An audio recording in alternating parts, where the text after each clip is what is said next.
ubushake bwa data. Si uko Yesu yayoberwa umunsi wo kugaruka kwe, ahubwo yashakaga kwigisha ababwira ko muri byo data yakoze. Noneho Charles Taze Rusere yavuze ko Yesu azaza kuri 28 z'ukwezi kwa karindwi 1914. Bateguye kugaruka kwa Yesu uwo munsi, ubwo wumva amabombe atangiye kubaca hejuru. Itariki yo kugaruka kwa Yesu ihinduka itariki yo munsi wa mbere w'intambara y'isi. Yari yagize icyo abona ariko abantu bazangana. Musubire kuri 24, bazangana, abantu bazahigana, umwanzi w'umuntu azaba uwo mu rugo rwe. Hari ijambo ry'Imana rivuga ngo abakazana bazazirana na ba nyirabukwe, abana bazangana na ba se, abakobwa bazahigana na ba nyina. Uvuga ngo ibyo byose ni ibimenyetso bigaragara kugaruka k'Umwami wacu Yesu. Niba abantu bazangana babyarana, abantu bakangana mu itorero, abantu bakayoba bari mu itorero kuko azageza igihe bayobya n'intore, niba bishoboka babahanuzi b'ibinyoma, ni ibintu bizabikomeye cyane. Uko bihenda kuko ari ibimenyetso byo kugaruka kwa Yesu, ntabwo amasengesho yabisubiza inyuma ngo tuvuge ngo ikibanza cy'Inyarutarama noneho hari igihe kizagura 20,000. Oya, niba ari 100,000 uyu munsi wa none, kizakomeza kwiyongera. Ni ibyahanuwe, si uko abaturiye akarere ari babi, ahubwo ni ibyahanuwe kugira ngo igiciro kizamurwe kivuye mu farashi y'umukara, kuko habaye ibinyoma, hakaba intambara, inkurikizi yaho ibabi.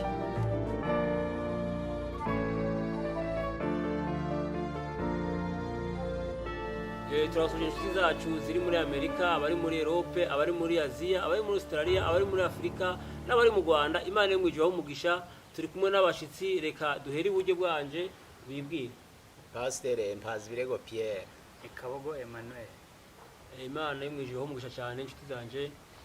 Tugiye kuganiraho ibimenyetso by'iminsi y'imperuka n'imyumvire y'abantu. Imana y'umwijeho umugisha. Reka duhe kaze Pasteur Mpazibirego. murakoze. Tugiye kuganira ku bimenyetso by'iminsi y'imperuka n'imyumvire y'abantu. Reka tureke mwene data adusomere ijambo ry'Imana yanditswe mu butumwa bwiza uko bwanditswe na Matayo ibice 24 umurongo wa 3. Twumva uko atubwiye. Mbere yuko tugiye gusoma, twibutsa n'ubundi ko ikiganiro ari kiriya, hanyuma umukozi w'Imana cyangwa umutumirwa wacu agiye kudusesengurira cyangwa se kutwinjiza muri insanganyamatsiko batubwiye, cyane ko mu myizere y'abakristo twemera ko Yesu yavutse, twemera ko yakoze ivugabutumwa hano ku isi, twemera ko yapfuye urupfu rw'umusaraba, nirwo yaducunguyeho, agapfa akazuka. Amaze kuzuka yagiye mu ijuru, hanyuma ntibishidikanywaho ko azagaruka.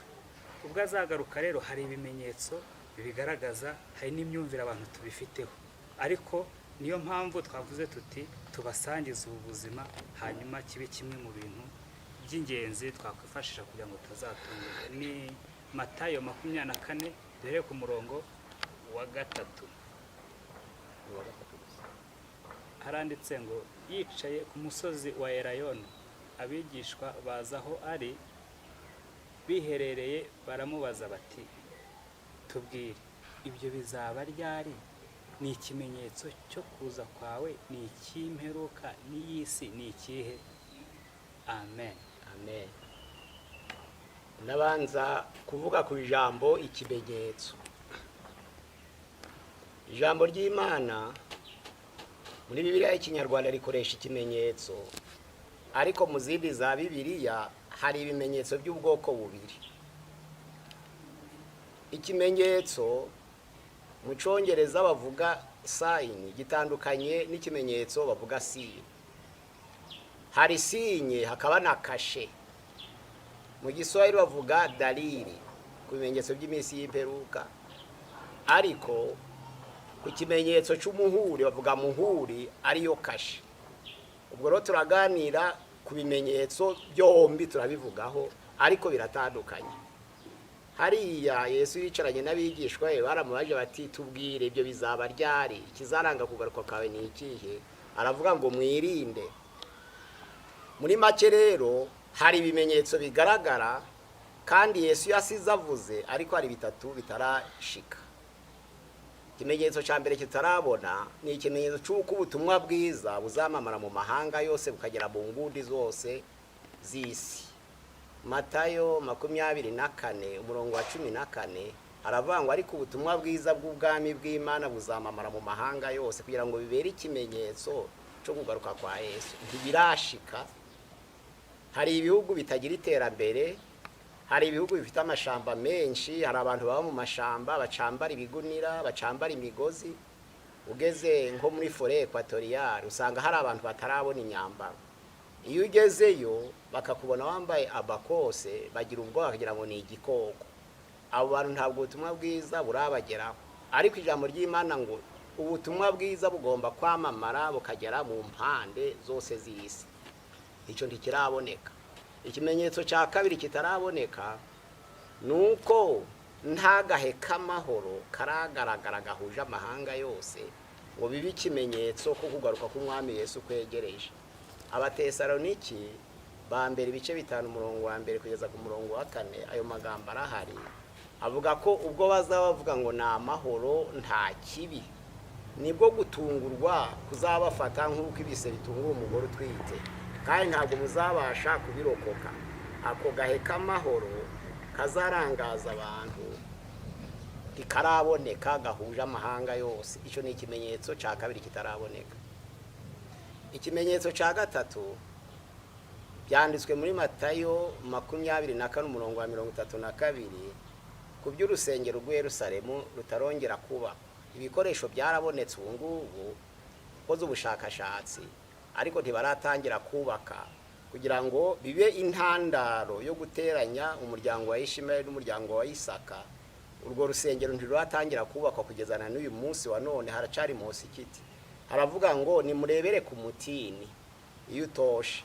Ni ukuvuga ngo ruwa rusengero byanze bikunze rugomba kuzahashira ifatiro ariko musikiti maze kwava. Ibyo ari byo byose ntabwo icyo kimenyetso kiragaragara, ariko bari muri gahunda yo kugira ngo bazabitegure. Twumvise ko rero ibimenyetso bisigaye ari bitatu abantu batarabona, ariko ibindi byose Yesu yadusigiye byarabonetse. Yaravuze ngo hazaba intambara n'impuha z'intambara. Intambara zarabaye mu mahanga yose, ndetse n'intambara ya mbere y'isi, intambara ya kabiri y'isi yahuje isi yose. Izo ni intambara zabaye, Yesu yarabivuze.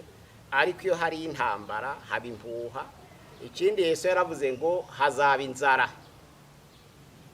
Turabirebera mu farashi Yohana yabonye mu byahishuwe hariya 5, umwana w'intama amena ikimenyetso cya mbere. Ku gice cya 5 umurongo wa mbere havuga ngo mboni yicaye kuri ya ntebe, igitabo mu kuboko kw'iburyo gifatanishije ibimenyetso, noneho bikaba ari sire atari sinye, 7 by'ubushishi. Hara havuga ko biriya bimenyetso ko ari 7 bipfundikiye ibizaba bisa na biriya bimenyetso Yesu Kristo yavuze. Ni ukuvuga ngo kuko Yesu yavuze ngo hazaba intambara n'impuhwa z'intambara, Yesu akavuga ngo bice bimwe na bimwe hazaba inzara.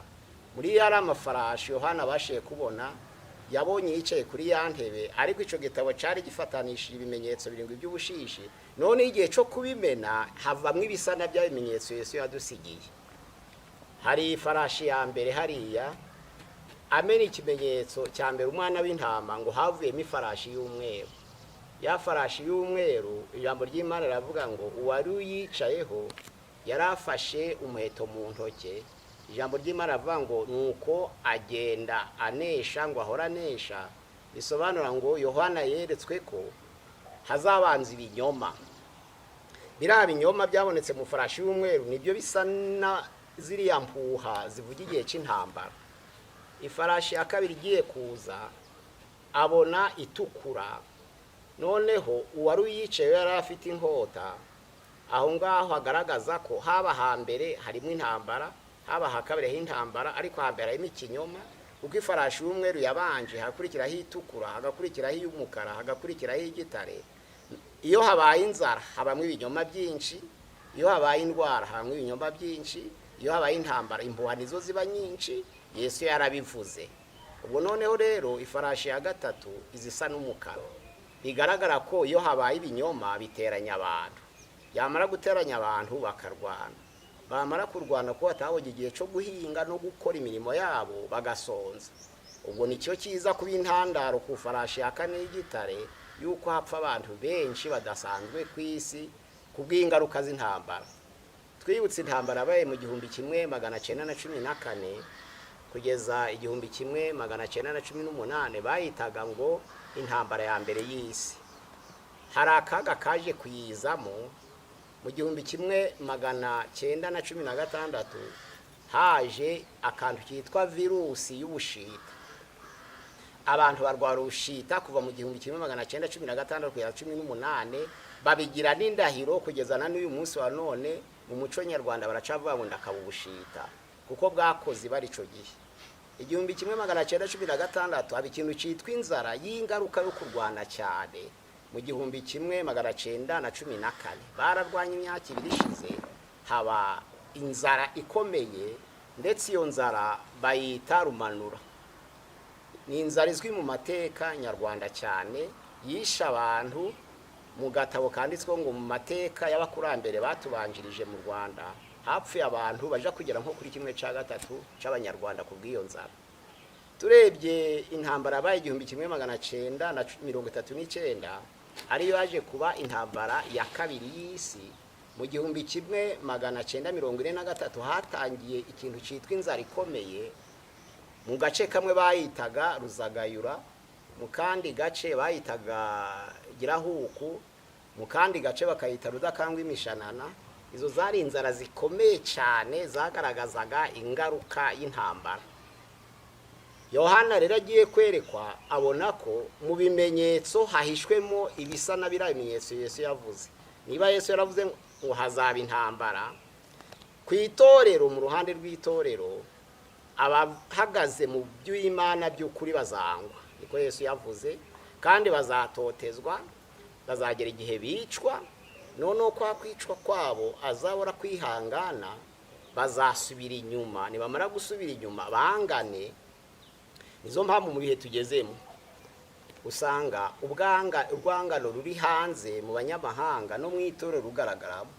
Ugasanga abakozi b'Imana barakorana ariko ntibumvikana, ugasanga abantu baririmbana nabo ntibumvikana.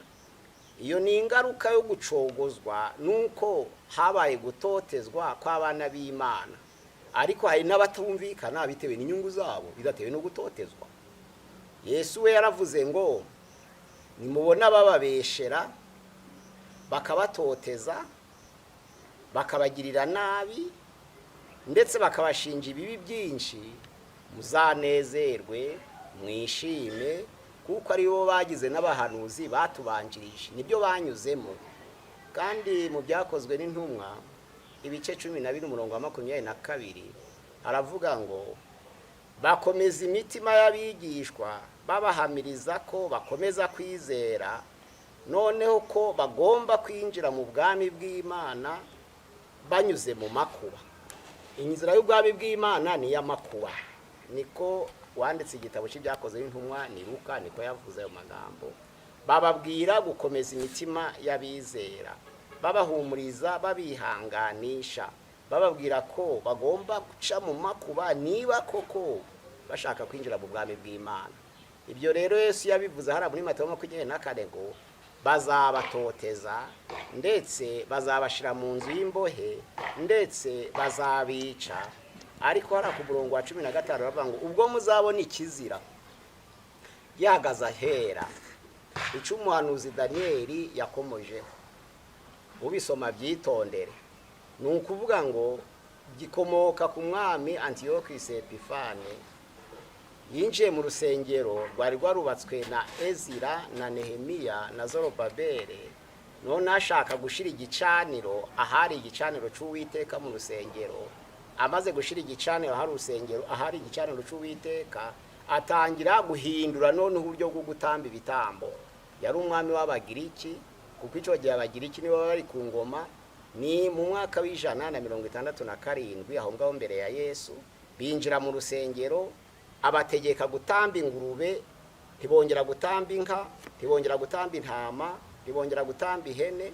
Akuraho ikimenyetso cy'isabato ryari isezerano ridakuka hagati ya Isirayeli n'Imana yabo, akuraho gukebwa, atwika ibyanditswe byera, noneho ahagarara ahera ari ikizira, ashiraho igicaniro cy'ikizira cy'ikirwamana c'abagira iki cyitwa Zewu, none hatangira gutegeka abantu ngo bakirabe.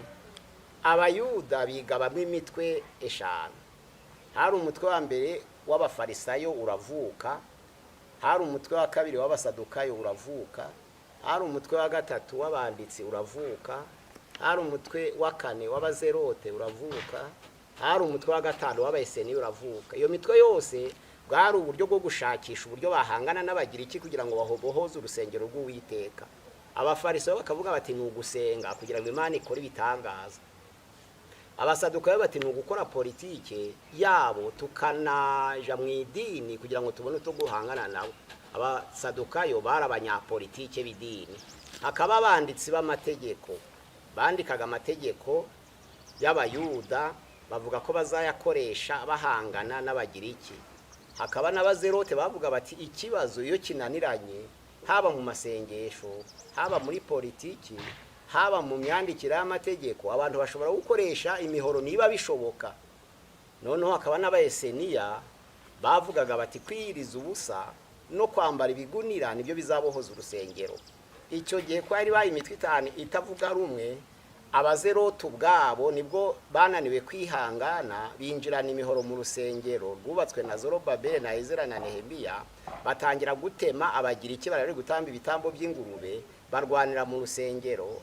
Abayuda barabamara, bamaze kubamara bagira iki bijira bomba bamara b'Abayuda, urusengero rwuzura amaraso. Antiochus Epipfane abajije abo bantu barapfiki bate barapfa urusengero, atuma intumwa ngo niba ari urusengero bifuza badashaka ubuyobozi bwa politike mu rubarekere. Niko noneho urusengero rwaje kubohozwa, ariko rubohozwa barangije kurwangiriza icyo gihe cya Antiochus Epipfane. Herode rero amaze kwimikwa n'Abaroma kuba umwami w'Iyudaya, nibwo yahamagaye Abayuda aravuga ati murabona urusengero rwanyu rwarangiritse, biragenda bite? Mushobora kunshigikira mukazongera kuntora nkarububakira? Baramukomera mu mashi. Herode arongera ararusana. Noneho nirwo rusengero rwa gatatu rwubatswe na Herode, ari rwo Yesu yavugaga ngo mu rusenge nzarwubaka mu minsi 3.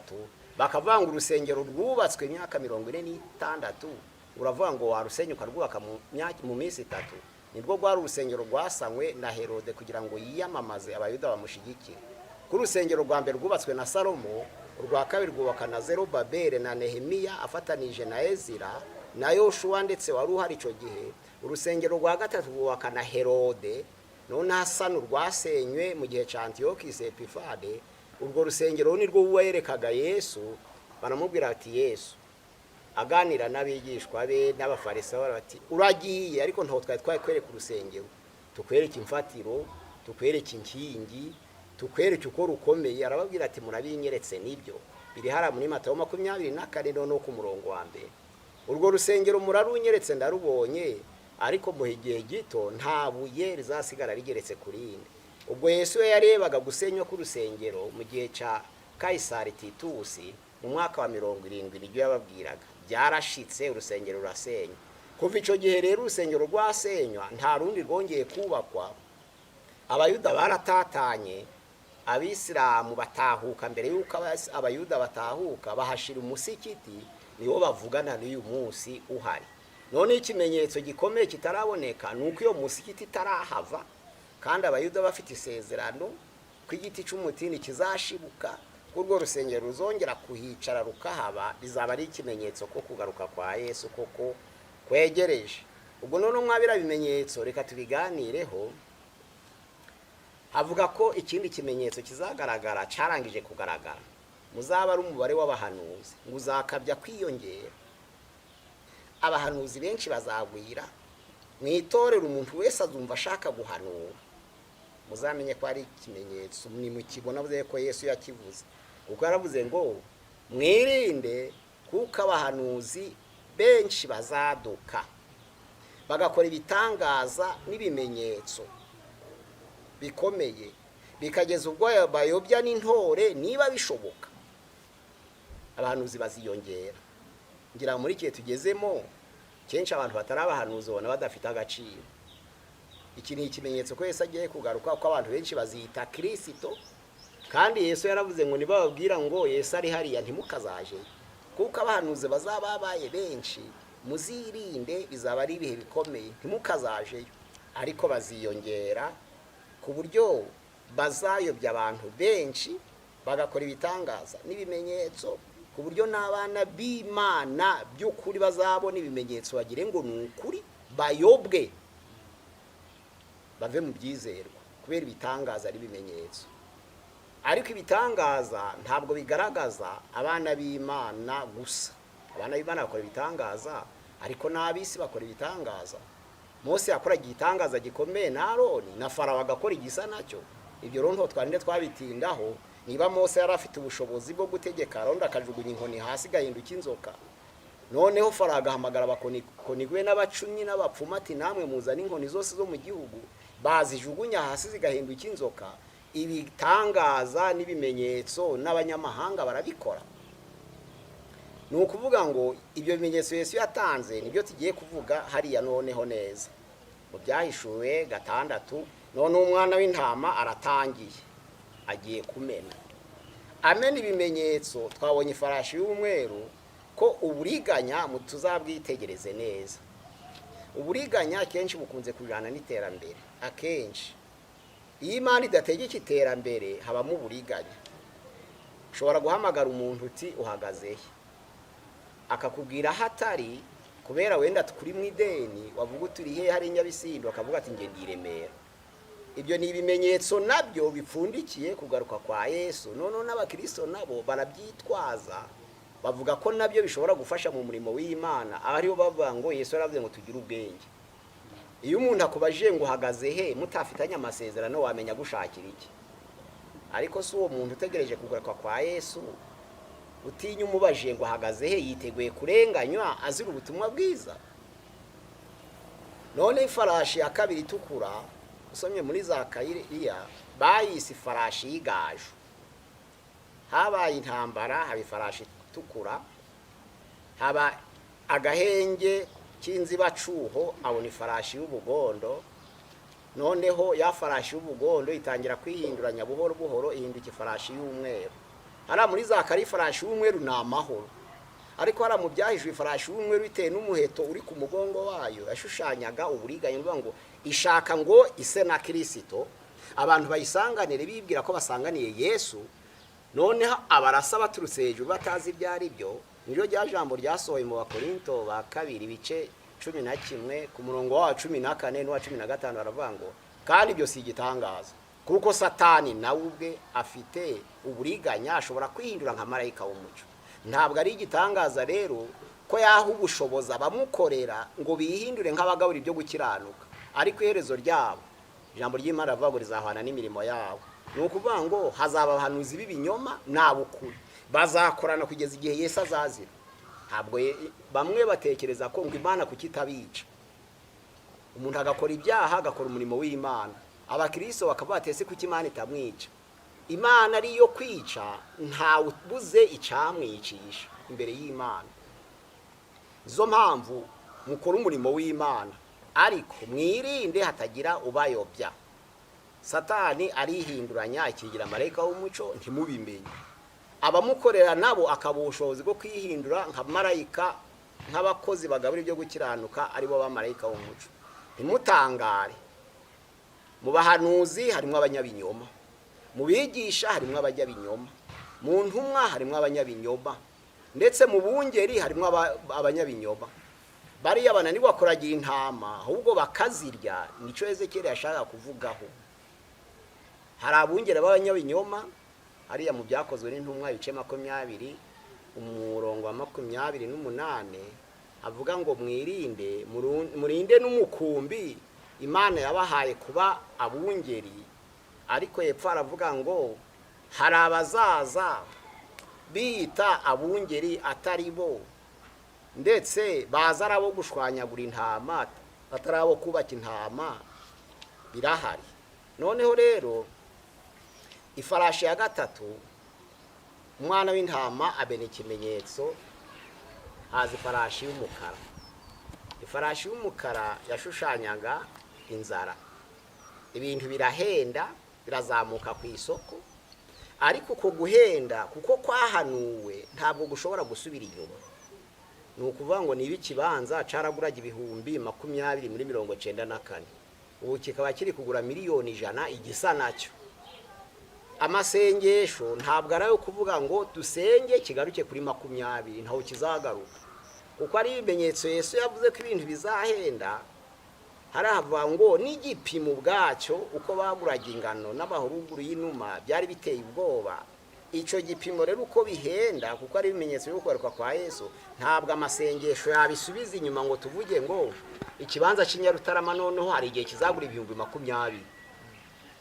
Oya, niba ari ibihumbi 100 uyu munsi wa none, kizakomeza kwiyongera. Ni ibyahanuwe, si uko abaturiye akarere ari babi, ahubwo ni ibyahanuwe kugira ngo igiciro kizamurwe kivuye mu farashi y'umukara, kuko habaye ibinyoma, hakaba intambara, inkurikizi yaho ibambi niyo kuzamura ibiciro nyine.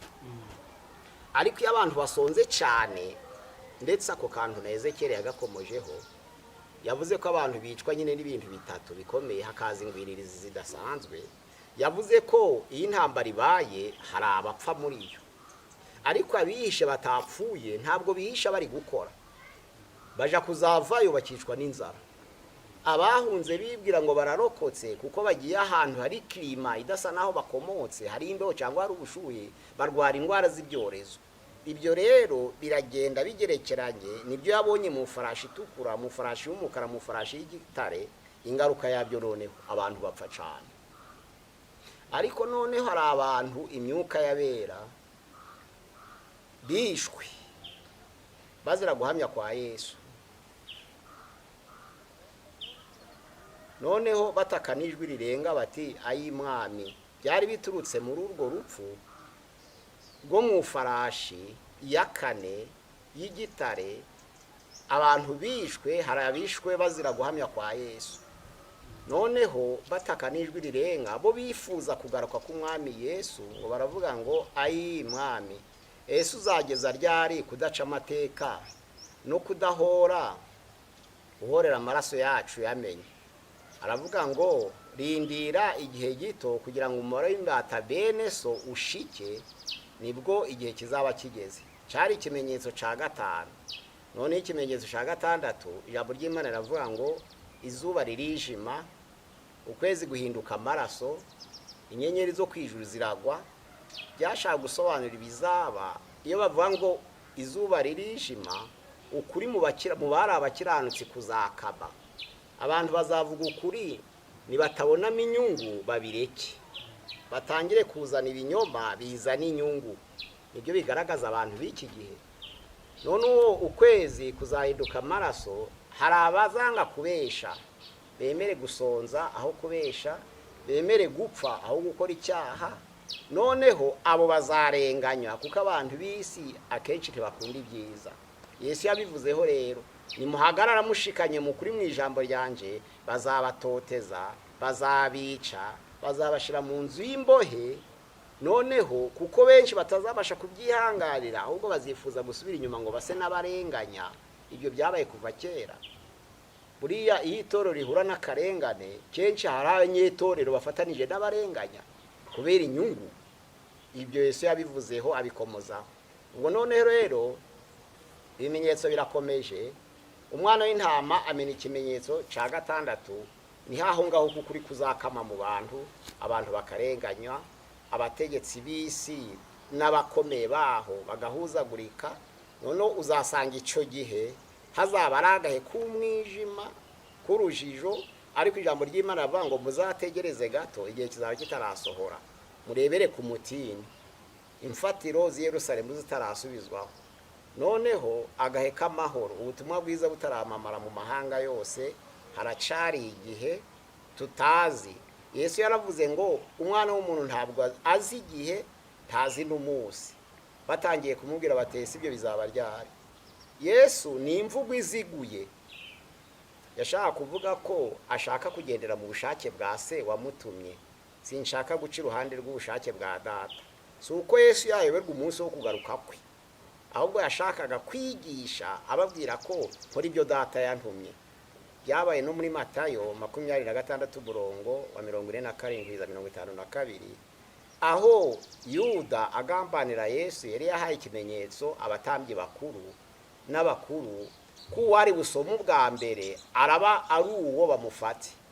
Ariko Petero ko yari mu Rwanda shaka kandi afitanye isano n'abazeroti, bakimufata yashotsa kuri inkota acugutwi kw'iburyo kumwe mu bagaragu b'abatambyi, kwikubita hasi. Yesu aragufata agusubizaho, aravuga ati Petero, subiza inkota mu rwubati, kuko abicisha inkota bazicwa n'inkota. Ntabwo ari ukurwana nakeneye, kandi sabarwanye nabuze. Iyo nshaka kurwana nari gutelefona mu ijuru, data akanyoherereza rejo z'abamarayika 12, kandi rejo umwe n'6,000 bari kugota aba bantu ntihagire usimbuka Petero. Ariko mbikoze ubushake bw'Imana bwasohora bute? Ni imvugo ya Yesu yo kuzigura, kuvuga ngo Yesu ntazi igihe azagarukira, arakizi kuko azi byose. Ariko ashaka kutwigisha ko igihe cyose tujye dutegereza ubushake bw'Imana, ko tugomba kugira ikirenge buke. Ibimenyetso rero birahari. Abantu rero ni ukwirinda kugira ngo badatungurwa. Hari mu Batesaloniki ba mbere 5 twavuze ku mahoro azahuza amahanga. Hepfo aravuga ngo nubwo kugaruka k'umwami Yesu kuzabatungura nk'uko ibise bitungura umugore utwite. Ku murongo wa 4 aravuga ngo ariko mwebwe bene data, ntabwo muri mu mwijima kugira ngo uriya munsi uzabatungure nk'umujura. Mwe muri abana b'umuco. Igituma bavuga ngo muri abana b'umuco nabamenye Yesu, bakabazi ibimenyetso bakabigenderaho, ntibazatungurwe, bakitegura. Ubundi umuntu biteguye ntabwo atungurwa. Kandi Yesu ahora adukangurira guhora igihe cyose twiteguye, ko tutazi umunsi cyangwa isaha. Hora twiteguye gusanganira kugaruka k'umwami wacu Yesu, tugahora twiteguye, kuko Yesu azasanga benshi bakiriho, hazaba hari abasinziriye. Nibyo kuko Abatesaloniki ba mbere 5 ku 4 umurongo wa 13 kugera ku murongo wa 18. Abatesaloniki ba mbere igice cya 4 umurongo wa 13 kugera 18 havuga ngo natwe abazaba bakiriho kugeza ukugaruka k'umwami wacu Yesu, ntabwo tuzabanziriza na hato abazaba barasinziriye mu mwami, ahubwo abapfiriye muri Kristo nibo bazabanza kuzuka. Noneho twe nabo duhindurwe basha, tubone uko dusanganira Kristo mu bicu. Iyo ni tendance premillenarissime, ntabwo ari tendance postmillenarissime. Kuri tendance postmillenarissime igihe kirageze, ibimenyetso byose byaratambutse by'intambara, ibimenyetso by'indwara, ibimenyetso by'inzara, kuko inzara zabayeho, intambara zabayeho, indwara zabayeho. Noneho bakavuga ko igihe kigeze cyo kugaruka k'umwami Yesu. Ntabwo batandukanya umuzuko w'abanyabyaha n'uw'abakiranutsi, kuko bavuga ko ubwo umwana w'intama azaza mu bwiza bwe n'icubahiro cye, azabarobanura nk'uko umwungeri arobanura intama mu ihene. Intama nizo azashira iburyo, ihene zishire ibumoso. Azahamagara iburyo ngo muze abo data yahawe umugisha, murabwe ubwami bw'iteka mwasezeraniwe kuva ku kuremwa kw'isi. Uko nari nshonje muramfungurira, nari nambaye ubusa muranyambika, nari mfite inyota mumpa ico kunywa, nari ndi mu nzu y'imbohe muransura, ndetse nari ndi mu bitaro murahagera. Ngo tuzava ngo twakubonye ryari. Ikigaragaza ko kugaruka k'umwami Yesu kwegereje, abantu b'iki gihe babagito ntibemera gusangira, kandi ari isezerano ry'umwami wacu Yesu ngo dusangire ibyo dufite.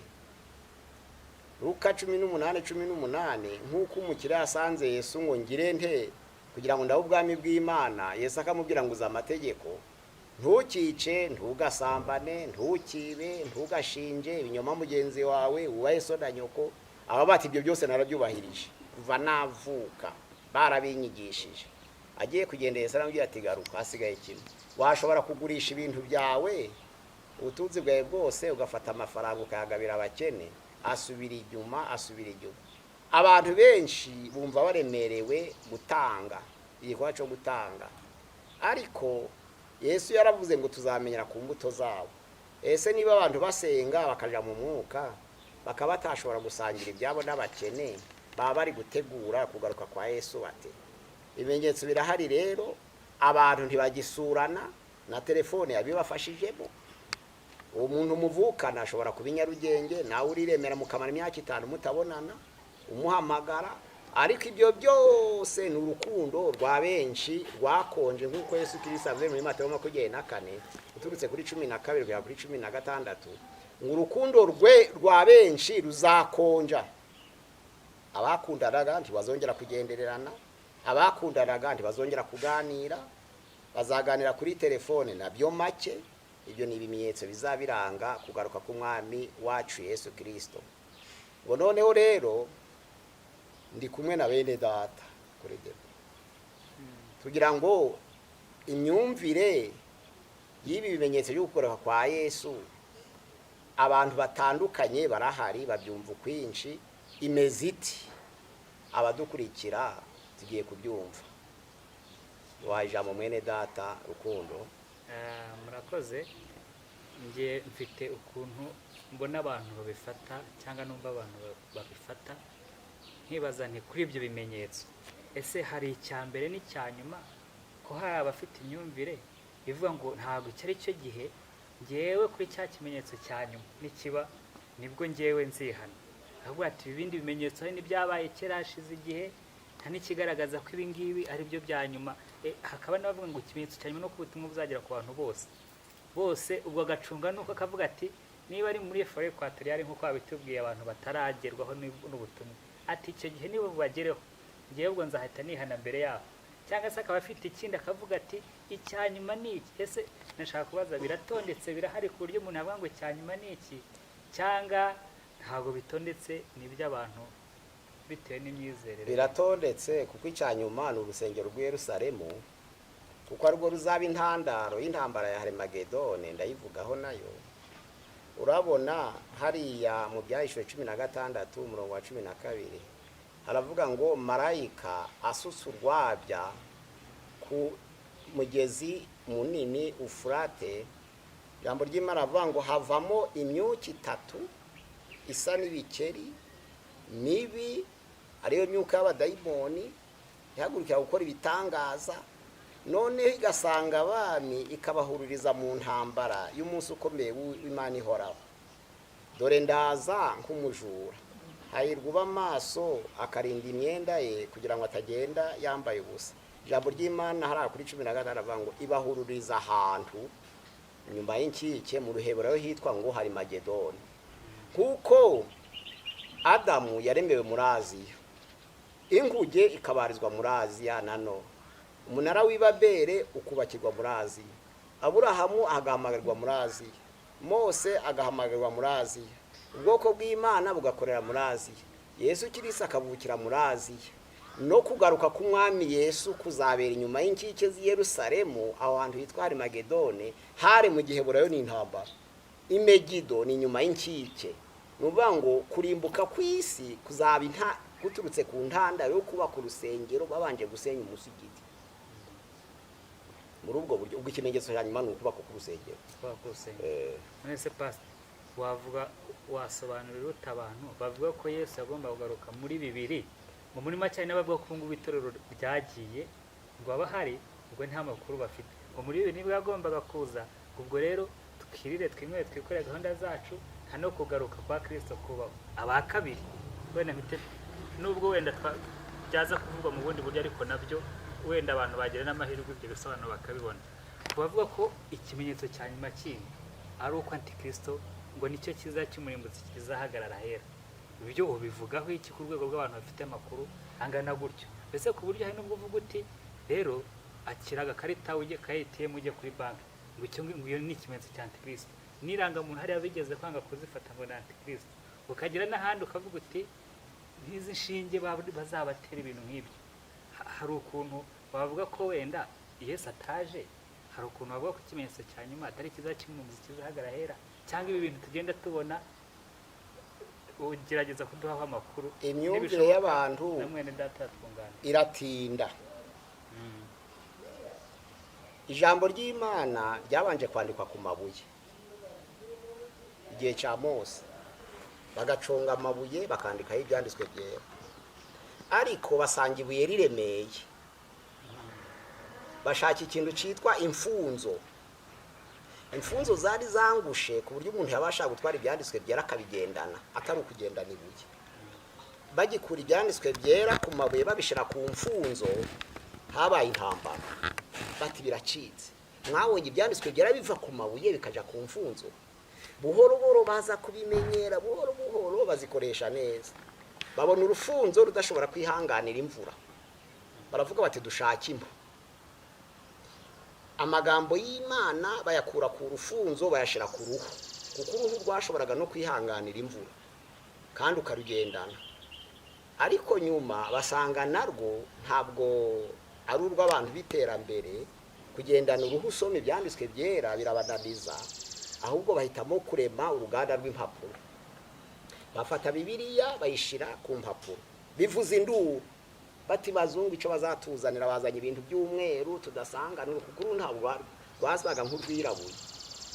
None mu minsi yashize bamaze gushira Bibiliya muri telefone, abantu ba mbere bakoresheje telefone ku ruhimbi baravuze ati biracitse. None si saso asanti sisi dushitugere Bibiliya muri telefone imbere y'uruhimbi, bati cya kizira gihagaze ahera kidiho noneho caza. Ariko uyu munsi wa none nubwo benshi batarabimenyera, ariko abenshi basigaye barakoresha telefone no ku ruhimbi kandi abantu ntibikange. Ni imyumvire itinda, ariko iherezo barabyumva buhoro buhoro. Noneho rero nk'uko mvuze ko imyumvire itinda, iyo ikintu kidasanzwe kije, kwigisha nibyo byari bikwiriye gusaba igihe kirekire kugira ngo abantu babashe kubishikira. Noneho nibamara kubishikira babone ko nta n'ingaruka zabyo, kuko Bibiliya muri telefone ugenda na telefone ugakominika kandi ukagendana ijambo ry'Imana mu buryo bworoshe. Imvura yagwa ukaba wayishira no mu mufuka mu buryo bworoshe, ariko Bibiliya yabaga nini, noneho ku buryo kwishira mu mufuka byari bigoye cyane. Abantu rero niyo myumvire kuvuga ngo Yesu azaza. William Mirere yari umunyamasengesho ukomeye, ari mu cyumba c'amasengesho. Imana yamweretse ko Yesu azaza tariki ya 21 z'ukwa gatatu 1843. Abantu bagurishije ibyabo barategereza, yitwaga William Mirere n'Umumerika, barategereza umunsi wo kugaruka, barahagarara bamutegereje ntiyaza. Kuko bati Yesu azaza kuri 28 z'ukwa karindwi, bategereje bari ku musozi, bombi ratambuka ari hitangiye intambara ya mbere y'isi, Charles Taze Rusere. Noneho rero abamuniste witwa Sane Myange Muni yavuze ko Yesu azaza tariki 1 z'ukwezi kwa mbere 1980. Barategereje abamuniste ntiyaza. Yitwa Sane Myange Muni n'Umukoreya, aherutse gupfa. Noneho bagurisha ibyabo barakena. Abagoroze baravuga bati noneho biracitse, Yesu azaza tariki 1 z'ukwa mbere 2000. Barategereje, cyakora abantu bagira ubwoba kuri bibiri, abantu batangiye kubitekereza cyane, ariko ntibyabaye byo. Abahanuzi b'inyoma rero bazaba benshi. Yesu kuvuga ngo ntazi igihe, yawe ngo tugendere mu kirenge cye, ubundi ntabwo tuzi umunsi n'igihe. Ariko iby'amatariki yo yatanzwe na benshi. Kugeza uyu munsi wa none babeshe benshi, byakenesheje benshi, bagurishije ibyabo, ariko ibimenyetso biheruka ntibiraba. Mwirinde hatagira ubayobya. Muri make abantu bumve ko Yesu ataraza, ntago ari muri bibiri, ntago ari muri Nowa mwaka, kuko Yesu avuze ko igihe kitazwi. Kandi n'ikimenyetso cya nyuma noneho ntago ari uko ari ikizira. Ibyo bita ibizira ntago ari byo bizira twebwe twareberaho ngo tuvuge ngo iki ni kiba, ubwo ngubwo ni Antikristo. Hanyuma hatugeze Edouard, twakurikizaho iki? Ni kuvuga ngo ibintu mwamwe muravuga ni byiza cyane, abantu baduteze amatwi. Ni kuvuga ngo ibi bimenyetso biranga kuza kwa Yesu ni byinshi, harimo n'ivyorezo birimo mu bimenyetso bigaragaza kuza kwa Kristo. Mu myumvire y'abantu barimo bavuga ibintu bijanye n'inkingo ko ari Antikriste, ntabwo bisa. Iyo usomye muri Bibiliya avuga yuko umubare wa 366 uzakora mu gihe itorero rizaba ryazamutse. Tugiye gukomeza n'ikizira gihagaze ahera kuko twavuze Antiyoki Sepifane nubwo ari umwami wabigira icyo ariko icyo ashushanyaga mu itorero y'igihe hazaza. Nukuvuga ngo nguko umutambyi yinjiraga ahera mu ihema ry'ibonaniro, ijambo ry'Imana rivuga ko yabanza kwitunganya akiyeza, yakwinjira ahera afite ikizinga. Hari igitangaza Imana yakoraga kuko harabaga ahantu hitwa mu gikari h'abanyamahanga, akabantu hitwa ahera h'Abisirayeli iteraniro, akaba nahera cyane hinjiraga umutambyi umwe gusa kandi akingirayo rimwe mu mwaka ajanye amaraso ataraye. Ubwo yinjiragamo noneho habaga umwenda ukingirije ahera, ariko yakwinjira hejuru imbere hari abamarayika bahuje amababa. Ayo mababa yabaga hejuru y'intebe y'ihongerero, isandugu y'isezerano. Nukuvuga ngo iyo yahageraga afite ikizinga yagomba kwikubita kuri ya ntebe y'ihongerero yajanye umugozi, noneho Abisirayeli bakamukura ko batabashaka kwinjira ahera batitunganije, bakaja kumuhamba inyuma y'inkike bakuruje umugozi. Mu itorero rero umuntu wese ufite icyaha icyari cyo cyose uja kubwiriza agahagarara ku ruhimbi ataragitunganya, ni ikizira gihagaze ahera. Haba kubujura, haba kuja ku ruhimbi uri umunyamoko, haba kuja ku ruhimbi ufite amadeni baguhiga, haba kuja ku ruhimbi utakiranutse, nkuko ijambo ry'Imana rivuga muri Matayo igice cya 5 hariya ku murongo wa 23, nujana ituro ryawe ku gicaniro ukahibukira ko hari umuntu mugira ico mupfa, ubanza usubira inyuma ukiranuke nawe uzi utanga ituro ryawe. Ituro Yesu yashaka kuvuga rishobora kuba ari indirimbo, rishobora kuba ari ijambo ry'Imana, rishobora kuba ari isengesho, rishobora kuba ari ubuhamya, ndetse rishobora kuba ari n'ifaranga, nawe turayatanga. Ariko umuntu wese uhagarara ku ruhimbi akaja ku gicaniro hari ibyo atakiranutseho, niyo Antiyoki yashushanyaga ko hazaba n'igihe kizira gihagarara ahera. Uhagarara imbere y'iteraniro utituganije, hari abo mugira ico mupfa, hari abo wambuye muri bo, ukababwiriza ijambo ry'Imana utabanjiye gutunganya ngo kiranuke nabo, ni ikizira gihagaze ahera. Nico Antiyoki yaje gushushanya mu isezerano risha. Imana yacu dusange mu izina rya Yesu.